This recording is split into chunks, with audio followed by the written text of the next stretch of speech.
بسم اللہ الرحمن الرحیم۔ آج ہم الربانیہ کا آرٹیکل نمبر 3 سٹارٹ کریں گے۔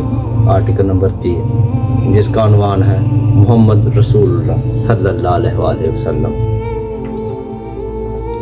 پیغمبر اسلام صلی اللہ علیہ وآلہ وسلم قدیم مکہ میں پیدا ہوئے تو وہاں شرک شائع ہوا تھا۔ تمام مفادات شرک سے وابستہ ہو گئے تھے، مگر آپ نے اپنے کو ماحول سے اوپر اٹھایا۔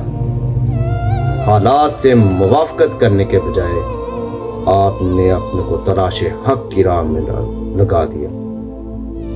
اللہ نے آپ کی مدد فرمائی، آپ کو سچائی کی ہدایت ملی اور مزید انعام کے طور پر نبوت بھی عطا ہوئی۔ آپ خدا کے سچے عبادت گزار بن گئے۔ آپ نے اپنے تمام اعلیٰ جذبات کا مرکز صرف ایک خدا کو بنا لیا۔ آپ نے اپنے پورے وجود کو خدا کے حوالہ کر دیا۔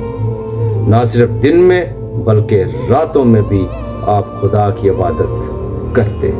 نہ صرف لوگوں کے سامنے بلکہ تنہائی میں بھی آپ خدا کے خاشع بنے رہتے۔ آپ نے بلند کرداری کو اپنا اخلاق بنایا۔ لوگوں کے برے سلوک کے باوجود آپ ان کے ساتھ اچھا سلوک کرتے۔ لوگ آپ کو تکلیف پہنچاتے مگر آپ ان کے حق میں دعا دیتے۔ آپ نے ظالموں کے ظلم پر بھی صبر کیا۔ آپ اشتعال انگیزی کے باوجود مشتعل نہیں ہوئے۔ آپ کے لیے اپنے وطن میں رہنا ناممکن بنا دیا گیا۔ آپ کو مجبوراً اپنا وطن چھوڑنا پڑا۔ آپ مکہ سے مدینہ چلے گئے۔ آپ نے فرار کو ہجرت میں تبدیل کر دیا۔ آپ کے خلاف لوگوں نے جنگ کی طاقت کا مظاہرہ کیا، مگر آپ نے بے پناہ عزم کے ساتھ بتایا کہ امن کی طاقت جنگ کی طاقت سے بھی زیادہ بڑی ہے۔ آپ کو مقبولیت ملی مگر آپ نے فخر نہیں کیا۔ آپ کے پاس دولت آئی مگر آپ عیش سے دور رہے۔ آپ کو حکومت دی گئی مگر اس نے صرف آپ کی تواضع میں اضافہ کیا۔ آپ کو ہر قسم کی بلندیاں ملی مگر آپ نے عجز اور عبدیت کو اپنا شعار بنا لیا۔ پیغمبر اسلام صلی اللہ علیہ وآلہ وسلم پر ہر قسم کے لمحات آئے اور زندگی کے تمام تجربات گزرے۔ آپ معاشی تنگی کے دور سے بھی گزرے اور فراخی اور آسودگی کے دور سے بھی۔ آپ کو صحت کا تجربہ بھی ہوا اور بیماری کا تجربہ بھی۔ آپ کا سابقہ تعریف کرنے والوں سے بھی پیش آیا اور تنقید کرنے والوں سے بھی۔ آپ کو اپنی زندگی میں دشمن بھی ملے اور دوست بھی۔ آپ شکست سے بھی دوچار ہوئے اور آپ نے عظیم کامیابی بھی حاصل کی، مگر ہر حال میں آپ اعتدال پر قائم رہے۔ ہر حال میں آپ اللہ کے صابر اور شاکر بندہ بنے رہے۔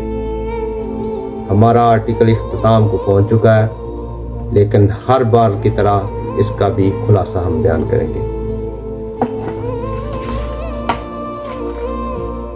اس کا خلاصہ یہی ہے کہ جس طرح سورہ دعا میں آیا کہ ہم نے آپ کو حق کا متلاشی پایا، یعنی آپ صلی اللہ علیہ وسلم سوچتے تھے کہ اس کائنات کا خدا کون ہے، کس کی عبادت کی جائے۔ غار حرا میں چلے جاتے تھے ستو اور پانی لے کے، تو اللہ کی ذات نے کہا کہ اے نبی، ہم نے آپ کو حق کا متلاشی پایا تو کیا ہم نے آپ کو راہ نہیں دکھائی؟ تو نبی صلی اللہ علیہ وسلم، یہ آرٹیکل پورا جو ہے نبی صلی اللہ علیہ وسلم کی سیرت پر ہے کہ ان کا کردار کیسا تھا۔ نبی صلی اللہ علیہ وسلم کو زندگی میں جو بھی مشکلات پیش آئیں، آسانیاں پیش آئیں، آپ صلی اللہ علیہ وسلم نے ان پر کیا کیا۔ مشکلات پر آپ صلی اللہ علیہ وسلم نے صبر کیا اور آسانیاں جب آتیں تو آپ صلی اللہ علیہ وسلم اللہ کا شکر ادا کرتے اور سجدے میں گر جایا کرتے، سجدہ کیا کرتے، اپنے رب کی عبادت کیا کرتے۔ اس کا خلاصہ یہ ہے کہ جب ایک مسلمان کو کہیں پر پتہ نہ چلے کہ آپ کہ اب کیا کیا جائے، تو وہ اللہ سے دعا کرے، انشاءاللہ کامیاب ہوگا۔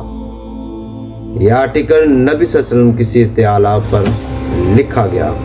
جب آدمی کو پتہ نہ چلے کہ کیا کیا جائے تو وہ اللہ سے دعا کرے، انشاءاللہ کامیاب ہوگا۔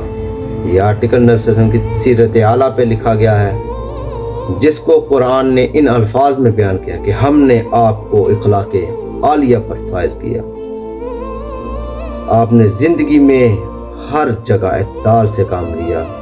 نبی صلی اللہ علیہ وسلم کے دل میں کسی بھی انسان کے لیے کوئی حسد، بغض، کینہ، بری عادت نہیں تھی۔ لوگوں نے جب آپ صلی اللہ علیہ وسلم سے سخت ترین مخالفت کی، نبی صلی اللہ علیہ وسلم کے مخالفین بھی تھے، جب آپ صلی اللہ علیہ وسلم سے انہوں نے معافی مانگی تو آپ صلی اللہ علیہ وسلم نے ان کو کیا معاف کر دیا، کیونکہ آپ صلی اللہ علیہ وسلم اس امت کو وہ درس دینے کے لیے آئے تھے کہ اخلاق کیا ہوتا ہے۔ آپ کے جب مخالفین، سخت مخالفین بھی ہوں، جنہوں نے آپ صلی اللہ علیہ وسلم، جیسے کہ آپ کو پتہ ہے کہ حضرت امیر حمزہ کوئی ایک وحشی نام کا آدمی تھا، اس نے خنجر سے